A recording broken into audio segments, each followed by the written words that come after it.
So it's rather clever when you think about it, really. I mean, look at that. It's almost exactly the same proportions, just about here. You see my ears, I know that. But it's exactly the same. And so basically, that's why Euclid was a genius. He worked out ratios. We do it, but he figured it out. Oh, I do apologise.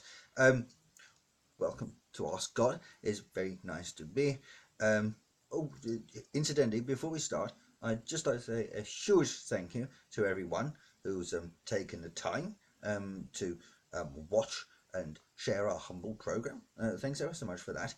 Message passed on, not from Genesis Marketing, if you'd like to know, but actually from me. So thank you all very much indeed. Anyway, I'm sure you'll be delighted to know that today is a universe special. We're talking about everything to do with the universe, basically. So you should find it quite interesting. First question is from Indigo Piper or Whitney. Indigo asks, how can we travel to other dimensions as physics suggests it's impossible to travel faster than light? Um, well, as I've mentioned to you before, the travel to these other um, universes and dimensions are indeed possible. Um, you might not want to visit all of them necessarily, uh, but you've got to stop thinking in linear terms, like thinking in straight lines, basically. You got to think about angles first of all. It's a bit like going into a room from another room, or going into a room, turning left, going along a bit, taking a sharp turn of 47 degrees, walking along a couple of steps, turning again with a turn of 56 degrees, taking a couple of steps, turning along at an angle of 57 degrees or something like that, and then whoosh, you'd be there. So that also explains to you why UFOs sort of have that funny erratic motion as well. They sort of go along a bit and then whoosh up like that, and it's just merely because they're using these angles to get home. Um, Also, I'd advise you to start thinking in five D. Well, it's not 5D because you include time, so it's 4 dimensions in my terms, but 5 dimensions to you. You use time, and time is just merely an abstract. It's not a real thing. You've got the solar systems and the galaxies there, which are the gears of time. But outside of that, time doesn't really exist. You've been given time as a present. You get a little joke there. So you can help make sense of things, and you're slowly getting there with one through another. But in short, it's all about angles and thinking in terms of 4D, but it's not 4D because you've got time and well, you know what I mean. You know where I'm coming from, right? Um, so yes, then you also got things about dimensions and universes, and you use pitch and keys for this sort of thing. So your current realm resonates at A minor, which is like mm, but there's other tones and pitches, isn't there? Like,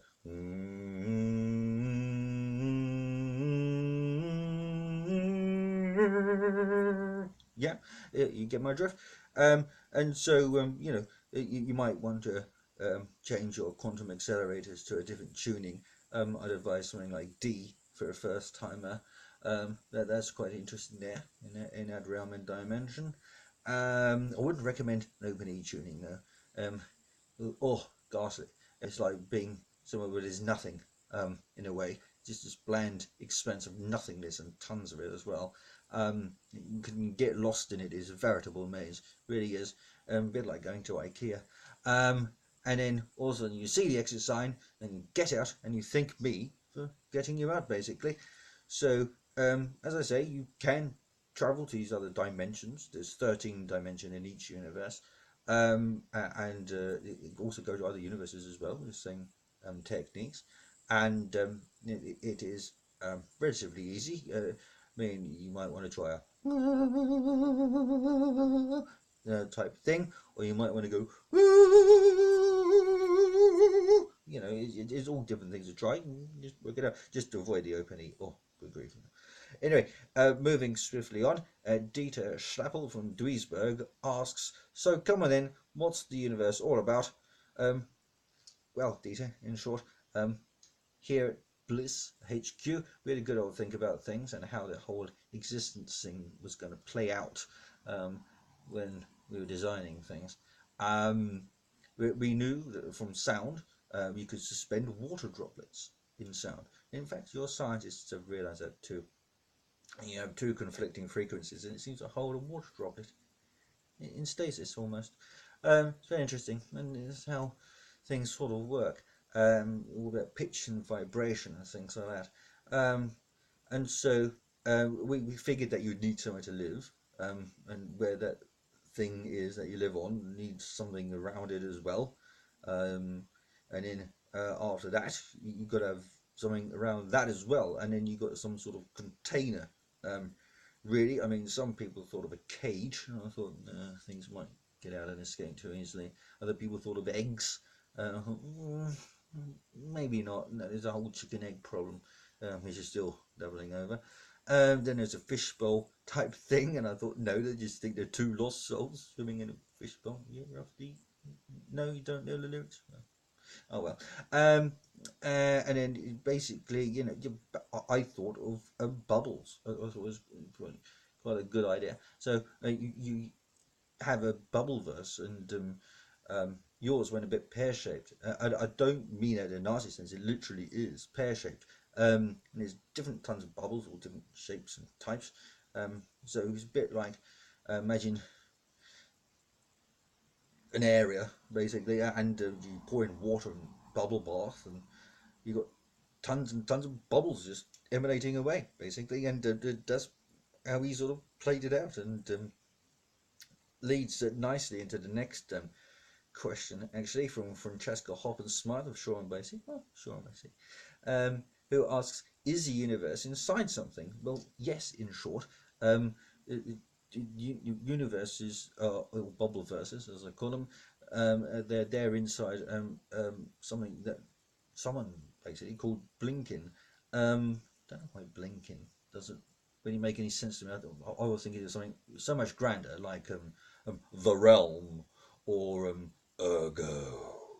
But no one seemed to like that, and blinking seemed to stick, and that was it really. I don't know why. It's probably just the first thing someone came out with. Don't understand why it's called that. But anyway, whilst we were doing that, people started thinking about what about time and things like this. You know, we had a great conference about it all. And in short, blinking is this sort of amorphous plane, sort of flexes in and out of existence. It is, but it isn't. It's there, but it's not there. Constantly rearranges itself. But as I say, if you understand Zen, it's very much it is, but it isn't. A bit like Sunderland City Centre as well, really. Keeps reforming itself. Anyway, so like I say, it's a bit like that, really, and that's how we come up with the concept of eternity as well, basically. So we have blinking, and then there's another not dimension, is another plane, which is like a huge spooky cloud-like stalking thing, which sort of floats about the place. I don't know why exactly. I don't know who thought of that. Might have been Doug. I'm not too sure. Anyway, this leads nicely into the question that's asked by Duncan Fortescue of Carshalton, who asks, you know, how many planes are there out there? Aside from aeroplanes, which is stacks of the planes that we're talking about in sort of relative terms. There's only two. There's blinking, and there's this other amorphous type stalking cloud thing. It sort of floats about the place, as I say, and basically it's quite interesting. As I said before, each universe has 13 dimensions. Now, when this cloud sort of passes through more than one universe at a time, say there's 3 universes, so it would multiply the amount of dimensions that are available. So potentially, if this great stalking amorphous cloud thing comes along and it goes, ooh, hello, you know, and it sort of bridges all these universes together, and if there's 3 of them, you'd end up having 39 dimensions in any one of those 3 universes all at the same time. So it's quite amazing, really, and it enables other opportunities for life and things like that, and existence itself. Um, and also, it can be compared to a bit like a kitten getting caught up in a ball of cotton wool, or well, not cotton wool, knitting wool would be better probably. But for goodness sakes, if you do happen to see a kitten in a ball of knitting wool, save it. Oh, ghastly mess, ghastly mess. Anyway, so dimensions is all about perception, really, different ways of seeing things, and in these dimensions, there is other forms of life and existence, basically. It might help you to understand there's like the spiritual sort of things, like spirit and stuff like that. You'll get there in time. Um, so this great giant stalking cloud thing pops along every so often and joins everything together. A bit like spaghetti bolognese, really, thinking about it. So you've got your pasta, which would be the universes. And the pasta goes in a bowl, which would be blinking. And then you'd add the bolognese sauce, which would be this huge amorphous stalking cloud thing, and so it sort of binds it all together, and that's basically what happens. Um, yeah, and it's kind of nice in a way because you universes, even though you're all bubbles and you're sort of collectively together, it's a bit of a cosmic get together, and it's rather nice, It's a bit like oh happy, hello hippie bottonata, how are you? And Zarf will say, oh hi there hippie bottonata, yeah, oh I love your stars, and the other one might say something along the lines of oh yes, just I've used new shampoo. It's got neon in it. It's called Wash and Glow. Or something like that. You get my drift. Anyway, a bit of a cosmic get together, coffee morning or something like that. So this blinking, as I say, the idea of eternity came from that because this all goes in and out of existence. It is, but it isn't. It's there, but it's not there. Both at the same time. A bit like when you're blinking, you sort of see, oh, I get it right. Blinking, blinking. That's why they call it blinking. Oh, I do apologise. I didn't realise till today. Well, why didn't you say something? You did. Well, don't argue about it now. Talk about it later. Right. Anyway, next question is from Nero Antiquista, who asks, "Are there other gods?" Well, no. Basically, there is no other god save moi. Um, just me. But I'm not alone here. There's other people with me. There's my homies, um, Mikhail, Gabriel, Uriel, and what's the other one's name? Mikhail, Gabriel, Uriel, and Raphael. Of course, Raphael. Who could forget Raphael? And then we got the builders who live here as well.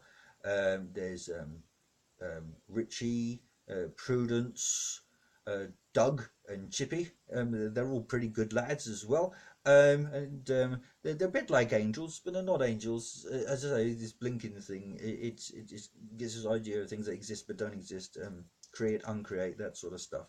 Theologians get into that and understand it a bit more.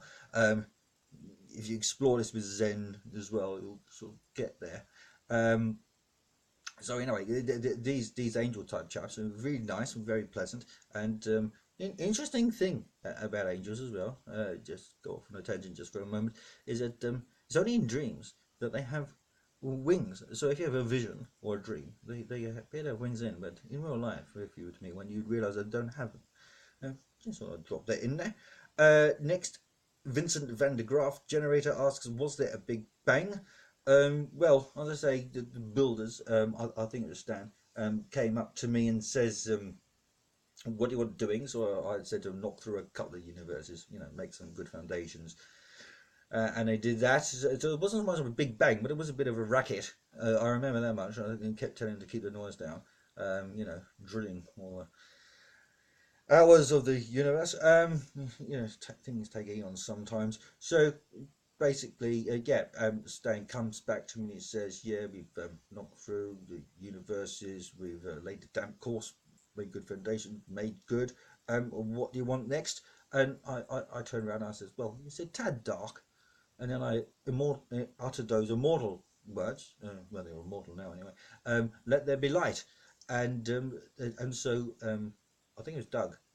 Was it Douglas? I think it was Doug. He brought out a whole load of hydrogen, and it just lit the place up, and it was really quite beautiful, And then Then one of them comes up to me and he says, "Look," he says, "we've laid the foundations, done the damp course, made good, got light.